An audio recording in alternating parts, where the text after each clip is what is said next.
Breaking news నేడు కాళేశ్వరం నివేదికపై సచివాలయంలో కీలక సమావేశం జరగనుంది. నీటిపారుదల శాఖ అధికారులతో మంత్రి ఉత్తమ్ భేటీ కానున్నారు. రేపు కేబినెట్ మీటింగ్ కు ముందు సన్నాహక సమావేశం నిర్వహిస్తున్నారు. ఉత్తమ్ నివేదికపై అధ్యయనం కోసం ఇప్పటికే ప్రభుత్వం కమిటీ వేసింది. ఆ కమిటీతో మంత్రి ఉత్తమ్ కుమార్ భేటీ కాబోతున్నారు. కమిటీ రూపొందించిన రిపోర్ట్ను మంత్రి పరిశీలిస్తారు. కేబినెట్ లో చర్చించి కాళేశ్వరం నివేదికపై తుది నిర్ణయం తీసుకునే అవకాశం ఉంది.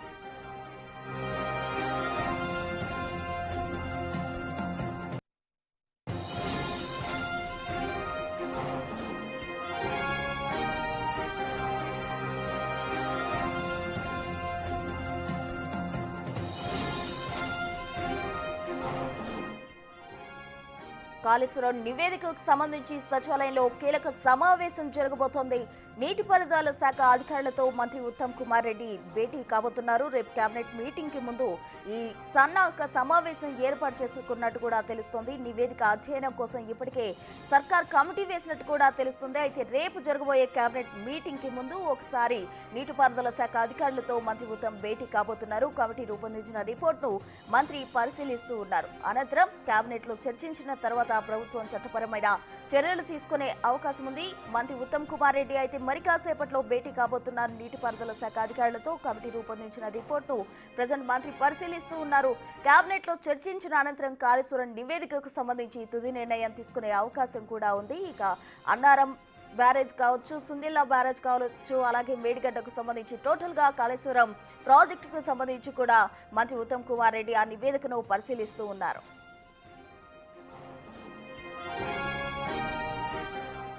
మోర్ డీటెయిల్స్ మా ప్రతినిధి వాసు లైవ్ లో అందిస్తారు. వాసు, మొత్తానికి గాను కాళేశ్వరం కమిషన్ రిపోర్ట్ అయితే వచ్చేసింది. దాన్ని అటు అప్పగించడం కూడా జరిగింది. మంత్రి దాన్ని పరిశీలిస్తూ ఉన్నారు. కేబినెట్ భేటీ కూడా జరగబోతుంది అంటున్నారు. అసలు ఓవరాల్ అప్డేట్ ఏంటి? ప్రసన్న, ఈరోజు సచివాలయంలో కూడా ఇరిగేషన్ శాఖ మంత్రి ఉత్తమ్ కుమార్ రెడ్డి కీలక సమావేశాన్ని నిర్వహించబోతున్నారు. రేపు జరిగేటువంటి క్యాబినెట్ సమావేశంలో కూడా కాళేశ్వరం కమిషన్ ఇచ్చినటువంటి నివేదికకు సంబంధించి కూడా పూర్తిగా అధ్యయనం చేసినటువంటి త్రిసభ్య కమిటీ ఆ తుది మెరుగులు దిద్దబోతోంది. ఈరోజు రేపు కేవలం కాళేశ్వరం అజెండాగా జరగబోయేటువంటి క్యాబినెట్ భేటీకి సంబంధించి ఏ అంశాలపైన చర్చించాలి, ఎలాంటి అంశాలపైన చర్చించాలి, ఆ తుది నివేదిక ఎలా ఉండాలి అన్న అంశంపైన ఈరోజైతే ఒక కీలక సమావేశం జరగబోతోంది. దీనికి ఇరిగేషన్ శాఖ అధికారులతో పాటు ఎవరైతే ప్రభుత్వం కాళేశ్వరం కమిషన్ నివేదికను అధ్యయనం చేయడానికి కమిటీ వేసిందో కమిటీ ముగ్గురు సభ్యులు ఉన్నటువంటి నీటిపారుదల శాఖ ప్రిన్సిపల్ సెక్రటరీతో పాటు జనరల్ అడ్మినిస్ట్రేషన్ ప్రిన్సిపల్ సెక్రటరీతో పాటు లా సెక్రటరీ ముగ్గురు కూడా ఈరోజు ఈ సమావేశానికి హాజరు కాబోతున్నారు. ఇప్పటికే గత 2 రోజులుగా ఈ పూర్తి నివేదికను అధ్యయనం చేసినటువంటి ఈ యొక్క ముగ్గురు సభ్యుల కమిటీ కూడా ఈరోజు మంత్రి దగ్గర సమావేశం అయిన తర్వాత కూడా రేపు క్యాబినెట్లో ఉంచేటువంటి తుది నివేదిక, తుది రిపోర్టుకు సంబంధించి కూడా ఎలా ఉండాలి, ఎలాంటి అంశాలపైన రేపు క్యాబినెట్ చర్చించాలి, క్యాబినెట్లో చర్చించిన తర్వాత తీసుకోబోయే నిర్ణయాలు ఏంటి, అవి రేపు జరగబోయే అసెంబ్లీ సమావేశాల్లో కూడా ఈ యొక్క నివేదిక నుంచి కూడా చర్చించే అవకాశం కనిపిస్తుంది. ఆ తర్వాత ప్రభుత్వం ఎలాంటి ఆదేశాలు జారీ చేయబోతుంది చాలా కీలకంగా అవుతుంది. ఎందుకంటే నివేదికలో ఏముంది అన్న దానికి చూసినట్లయితే చాలా కీలకమైన అంశాలు నివేదికలో పీసీ ఘోష్ కమిషన్ స్పష్టం చేసినట్టుగా తెలుస్తోంది.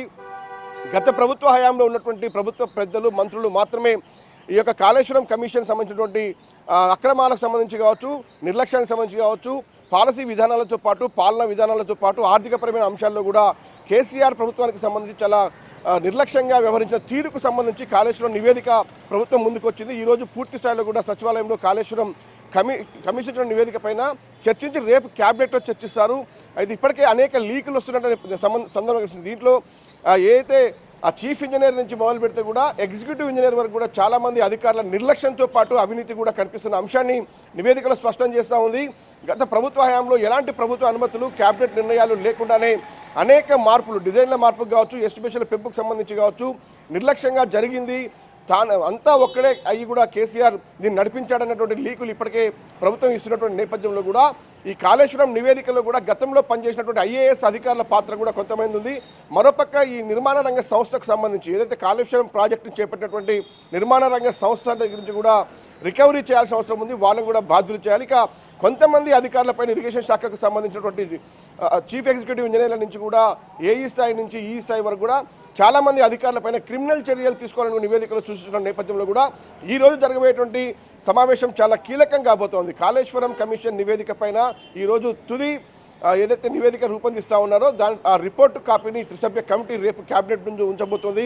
క్యాబినెట్లో ఒక కీలక నిర్ణయం కూడా తీసుకోబోతున్నారు. ఆ యొక్క నివేదికకు ఆమోదం తెలిపిన తర్వాత ఎలాంటి చర్యలు తీసుకోవాలి బాధ్యులపైన అన్న అంశానికి సంబంధించి క్యాబినెట్లో రేపు చర్చించి నిర్ణయం తీసుకునే అవకాశం కనిపిస్తూ ఉంది. వాసు, మనకున్న సమాచారం మేరకైతే మొత్తం కేసీఆర్ చేశారన్నట్టు కూడా నివేదికలో ఉన్నట్టు తెలుస్తుంది. మరి బీఆర్ఎస్ దీన్ని సమర్థిస్తుందా? అసలు బీఆర్ఎస్ వైపు నుంచి ఉన్న వాదన ఏంటి, ఆ రియాక్షన్ ఏంటి? ఇప్పటి వరకు కాళేశ్వరం కమిషన్ ముందుంచినటువంటి వీళ్ళ యొక్క స్టేట్మెంట్ కేసీఆర్తో పాటు హరీష్ రావుతో పాటు ఈటెల రాజేందర్ ఇచ్చినటువంటి యొక్క ఏదైతే వాళ్ళ రిపోర్ట్ అంతా కూడా తప్పుల తడకగా ఉంది, కమిషన్ను తప్పుదోవ పట్టించే విధంగా ఉందన్న అంశాన్ని కూడా ఈ యొక్క నివేదికలో స్పష్టం చేసేది పీసీ ఘోష్ కమిషన్. కాబట్టి అధికారులు కూడా తమకేమీ తెలియదు, అంతా గత ప్రభుత్వ పెద్దలే ముందుండి నడిపించారు. డిజైన్ల మార్పుకు సంబంధించి, ఎస్టిమేషన్ల పెంపుకు సంబంధించి, ప్రాజెక్టు మొత్తాన్ని కూడా అంతా తానే నిర్ణయించాడన్న అంశానికి సంబంధించి కూడా ఇప్పటికే అధికారులకు స్టేట్మెంట్ ఇచ్చినటువంటి నేపథ్యంలో కూడా ఒక పీసీ ఘోష్ కమిషన్ అయితే చాలా స్పష్టంగా వీటిలో అనేక కీలక అంశాలను చేర్చింది. కాబట్టి ఇప్పటివరకైతే బీఆర్ఎస్ నుంచి ఎందుకంటే ఎలాంటి స్పందన లేదు, మేమంతా కూడా క్యాబినెట్ ఆమోదంతో ప్రభుత్వం మద్దతుతోటే కూడా చేశామని చెప్తారు, అన్ని నిబంధనలకు అనుగుణంగా చేశామని బీఆర్ఎస్ పార్టీ చెప్తా ఉంటే, కానీ పీసీ ఘోష్ కమిషన్లో నివేదికలో వచ్చినటువంటి అంశాలు మాత్రం అందుకు భిన్నంగా ఉన్నాయి. ఎందుకంటే అధికారులతో పాటు ప్రభుత్వ పెద్దలు కూడా గతానికి సంబంధించి వాళ్ళంతా కూడా తప్పుదోవ పట్టించే ప్రయత్నాలు చేశారు, తప్పుడు సాక్ష్యాలు సమర్పించారన్న అంశాన్ని పీసీ ఘోష్ కమిషన్ ఈ నివేదికలో స్పష్టంగా పేర్కొన్నట్టుగా మనకంతున్న సమాచారం. కాబట్టి ఏదైతే క్యాబినెట్ నిర్ణయం తీసుకొని ఆ అంశాలు బయటకు వచ్చినప్పుడు మాత్రమే బీఆర్ఎస్ పార్టీ స్పందించే అవకాశం కనిపిస్తుంది. అది రేపు మధ్యాహ్నం 2 గంటలకు జరిగే క్యాబినెట్ సమావేశం తర్వాత మంత్రులు మాట్లాడే మీడియా సమావేశంలో కీలక అంశాలు ఎలాంటి అంశాలు నివేదికలో ఉన్నాయి, దానికి సంబంధించి ప్రభుత్వం ఎలాంటి చర్యలు తీసుకోబోతుందన్న అంశాన్ని ప్రకటించే అవకాశం కనిపిస్తుంది. కాబట్టి ఆ తర్వాత మాత్రమే బీఆర్ఎస్ నేతలు స్పందించే అవకాశం కనిపిస్తోంది. ప్రస్తుతానికి మాత్రం అధికారికంగా నివేదికలో ఏముందన్న అంశానికి సంబంధించి ఎక్కడ కూడా ప్రభుత్వం పెద్దలు కానీ ప్రభుత్వం కానీ ఎక్కడ చెప్పినటువంటి నేపథ్యం కనిపిస్తోంది. కాబట్టి రేపు క్యాబినెట్ సమావేశం ముగిసిన తర్వాత మాత్రమే అసలు నివేదికలో ఏ అంశాలు ఉన్నాయి, ఎవరి పాత్ర ఏంటి, ప్రభుత్వం ఎలాంటి చర్యలు తీసుకోబోతుందన్న అంశానికి సంబంధించి ఒక క్లారిటీ వచ్చే అవకాశం ఉంది. ఆ క్లారిటీ వచ్చిన తర్వాత బీఆర్ఎస్ నేతలు ఎలా స్పందిస్తారు, ఏమని స్పందిస్తారు చూడాలి. మరి విచారణకు సంబంధించి, చర్యలకు సంబంధించి అధికారులపైన ఎలాంటి చర్యలు ఉంటాయి, ఏదైతే మేడిగడ్డ అన్నారం సుందిల్ల బ్యారేజీ నిర్మాణంలో లోపాలకు సంబంధించి జరిగినటువంటి నష్టంతో పాటు జరిగినటువంటి నిర్లక్ష్యంతో పాటు అక్రమాలకు సంబంధించి ప్రభుత్వం ఎలాంటి చర్యలు తీసుకోబోతుంది, ఎలాంటి ఏజెన్సీకి విచారణకు అప్పజెప్పబోతా ఉంది, ఎవరెవరిపైన చర్యలు ఉండబోతాయన్న అంశం కూడా రేపు కేబినెట్ సమావేశం తర్వాత వెలుగులోకి వచ్చే అవకాశం అయితే కనిపిస్తుంది. ఆ తర్వాత బీఆర్ఎస్ నేతలు ఎలా స్పందిస్తారో చూడాలి. Right Vasu, thank you.